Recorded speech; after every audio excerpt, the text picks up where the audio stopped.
Hey, Kenny, hope you're doing well. I guess just looking ahead, obviously Missouri tomorrow. Just what have you noticed looking at Missouri and scouting? Just what do they bring? What are they good at? Great question. I think the first thing you talk about is with Missouri is they're well coached. They play 12 players, 11 players. So they're constantly running guys in and out the game. The last 4 or 5 games, they're making right at 10 threes a game, and they are leading the nation in free throw attempts. So they're attacking the basket as well. So between right at, 10 threes and right at 30 or 25 free throw attempts a game. Those two areas are areas of concern. We got to play defense without fouling, and we got to not allow them to get 10 threes. And you mentioned their kind of weird rotation where they're yeah, a weird deep rotation that kind of changes from game to game. Just how do you prepare for something that's a little different than a lot of other teams do in that regard?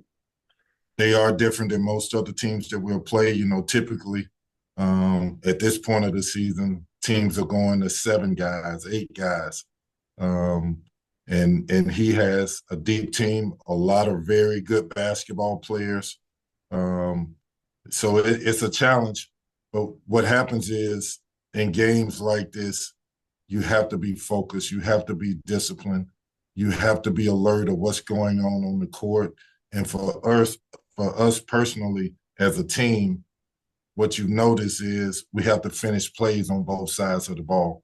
And what I mean by that, and coaches probably talked to some of you already about this, but we're drilling to this team, getting in their mind that we can run great offense and we can get you in great spots. You have to finish the possession with a basket. On defense, we're playing great defense. We're getting a stop. We have to finish the defensive possession with a rebound and get out and run. And so those are the things that we have to do to make sure we're giving ourselves the best opportunity to win. And then kind of pivoting to you guys and everything along those lines. Obviously, it hasn't been the start to SEC play that you would have wanted. Just how much of that is kind of down to it being year one for you guys as a staff in Arkansas, and how much of it is maybe it come down to that kind of yeah. I didn't hear the last part of your question. How much do you think that the I guess struggles to start SEC play is kind of down to it being year one, and how much of it is you guys maybe I guess adapting to SEC play as opposed to no conference? I would say it like this. I think that this conference is unrelenting. I would say that for us as a team, we go through these lulls or these empty possessions on defense and offense where there's 4 or 5 minutes, 3 minutes where we're not productive. We have to fix that. I would say that, again, going back to the conference, this is a very, very tough conference, and everybody can beat everybody. And we have to go out and fight and be disciplined and be focused on what we're doing, knowing that we can't have a 3-minute empty possession or a 3-minute don't get stops and give up offensive rebounds and expect to win the game. That could be the difference in winning and losing the game. Connor, Last one for me, obviously. Oh, can I? go ahead. Last one for me, but obviously Missouri goes winless in SEC play last season and is now looking pretty good. I guess just can you speak to, I guess, the job that Dennis Gates has done? I know obviously you weren't in the league last year, but speak to the job that he's done and kind of, flipping it from last season to this season. I think he's done an unbelievable job. I think when you look at the players that's on that floor and what they're doing, they're playing with a fire. They're well coached. They have buy-in. They just beat a team that's probably a top 5 team in the country in Florida, which shows what they're capable of doing. And they're doing it consistently. He's done a phenomenal job. He's a hard-working coach, well-deserving. And it just goes to show again how things can change from one year to the next. the landscape of the transfer portal and all of that. Um, you know, what more can you say than that? And he's done a great job. Connor. Hey, Coach, thanks for talking to us. You guys, the last couple of injury reports before games, y'all haven't had anyone listed, and it looks like y'all have had all 9 guys available. Have y'all been able to like scrimmage more and run more stuff and get a little bit more experience in practice, or have y'all kind of taken it easy when it comes to that so far this season? Well, lately, when you're losing and you lose 3 or 4 or 5 games, whatever, um, you don't take it easy. You have to get after it. You have to address the issue of the rebounding, allowing teams to constantly out rebound you, getting second chance opportunities. You have to clean up your offense so that, when you get those opportunities to make layups, you make them. You get those opportunities for wide open shots, you make them. And you make them by making them feel good in practice, coming in and getting individual work, shooting the ball, making layups, making crisp passes in practice, doing all the things that it takes at a time when players sometimes, this is basketball, this is human beings. So what happens is when success doesn't happen, confidence may waver. Well, these kids have done a good job of staying focused, staying locked in, trying to fight. And we need them at their best. We need them confident, and we need them to play winning basketball so that, we feel like if we win one, it may lead to winning 6 in a row. That's our message. And then with you talked about confidence and guys locking in and buying in, and as a staff, y'all have been at kind of at the opposite ends of the spectrum when it comes to starting hot in conference play or starting off rough in conference play. Just what's the mindset of this group right now, and what's your kind of feel with where guys are mentally right now? I think that, as coaches, when you deal with young people, you try to be honest and tell them the truth. One of the great attributes of being a coach and true coaching is being truth tellers. And so early on in non-conference play, we talked about how hard this conference is, how tough it is. And when you got young players and you got guys that hadn't seen it at this level, yeah, coach, we hear you. Now you're in it. And now you see they are hearing our message with their body language. Coach, you were right. Coach Cal, you were right, talking about how tough. And a lot of this isn't about skill. A lot of this is about will. These teams that we're playing are just physical and fighting to win. It's not about some complicated offense or nuances within their defense.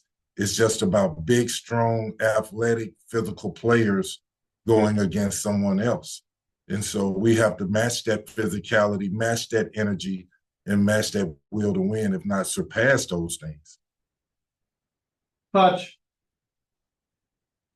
Yeah, Coach, another question about Missouri. It looks like they're a really high steal team. What have you seen from them in that regard? They get after you. They play passing lanes. Even in the zone, they're active in their zone.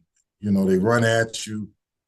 They're trying to force you into turnovers and get out in transition. In the man, there's so much pressure put on the ball with no outlets that you have to be strong enough to attack their defense and then make plays. So they have a unique, which, Gates got a lot of this from and was a part of teams with Coach Hamilton at Florida State. And it's very similar to what they did there. And you talked about rebounding and finishing defensive possessions with rebounds. When you're looking at film, are you seeing the guys make similar mistakes from game to game, or is it different things, or just kind of what are you seeing as what's going wrong there? Well, it starts with the physicality, the mindset of what's going on the court in the rebounding area is if you don't hit first, you're going to get hit. So you have to go attack that guy that's coming in to get the offensive rebound. You have to meet him first. He cannot take 2 steps toward you before you go to him. If that happens, you end up under the basket. These are big, strong guys. And they end up getting second and third possessions because of that. And also our guards, we have a team that, we need all 5 guys crashing the boards, not just the bigs, not just 3 guys. We need all 5. And with Nelly, we've seen some really good flashes from him. The first half against LSU, I thought he looked pretty comfortable, and he's struggled in the second half. Just what are you seeing from him, and how do you get him to be more consistent with his play? Well, the first thing that I would say is that, look, Nelly comes in here with a lot of experience, a lot of success. He's been a part of a Final Four team. We need, and it's not centered around makes and misses of shots. When you live your life as a basketball player and it's all centered around, is the ball going in the hole or is it not? That's hard. That's hard for any player at any level. You have to do the other things, and you got to be vocal, and you got to bring a leadership quality to this team that we need. We need his Final Four experience. We need his vocalness and his vision of what he's seen since he's been in college basketball, being a part of a special team. We need that. We need his toughness. But what happens is sometimes, guys they don't have the success that they want, and they sort of get lost in themselves. We need him to be about, what does it take to win? You're not identified just on makes and misses of jump shots. You can drive the ball to the hole. You can make good passes. You can stay engaged on defense. You can rebound the ball. He is a versatile basketball player that we need him to bring that to our team, and not just be hit or miss on jump shots. I don't make jump shots, I'm devastated. And I'm not saying that he is. At times it looks like that. Daniel. Yeah, hi, Coach. Coach Cal hasn't had a start like this in league play in a while. I guess just from your vantage point, just how has he handled maybe going through, coaching the team as they're struggling? Great question. And I will answer that this way. You're not identified as a leader when things are just good. You're really identified. Leadership is when things are swirling, when things aren't great. How are you leading? And I think Coach Cal has done a great job of trying to show these young people, because the same goes for them. The same goes for DJ Wagner. The same goes for Adu Thero.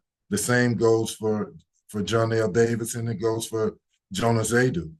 Leadership isn't just one-sided. When things are good, we all hunky-dory. When things are bad, how do we lead? Do we give up?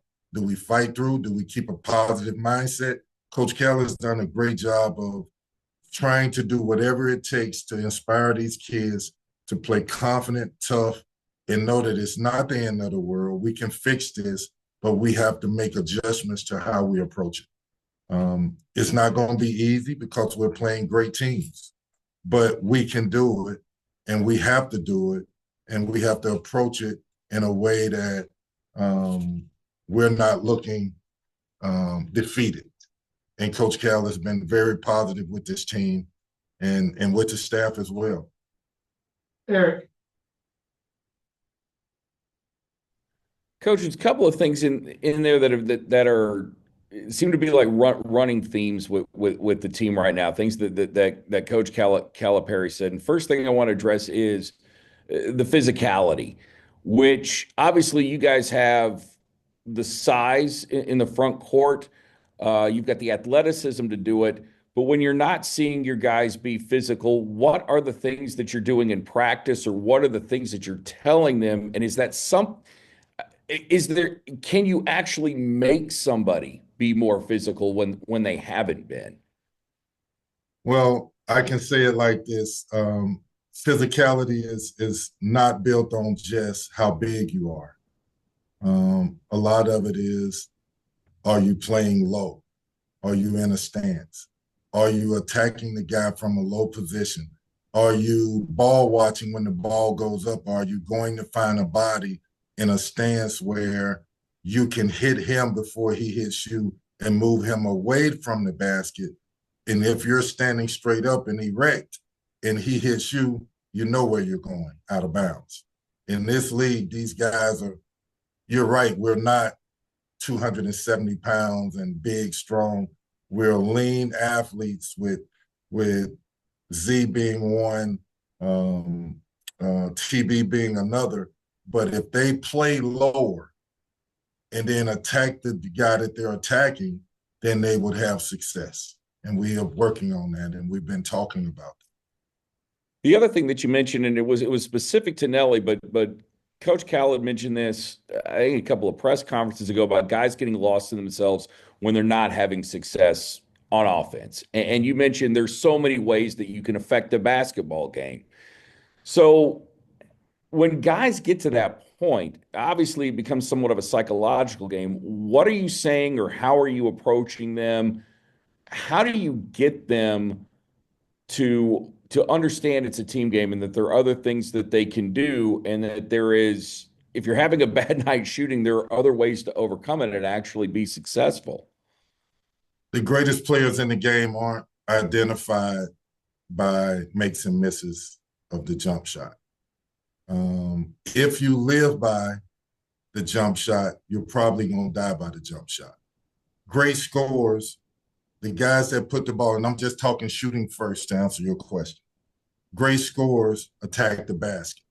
They use the jump shot to set up other things.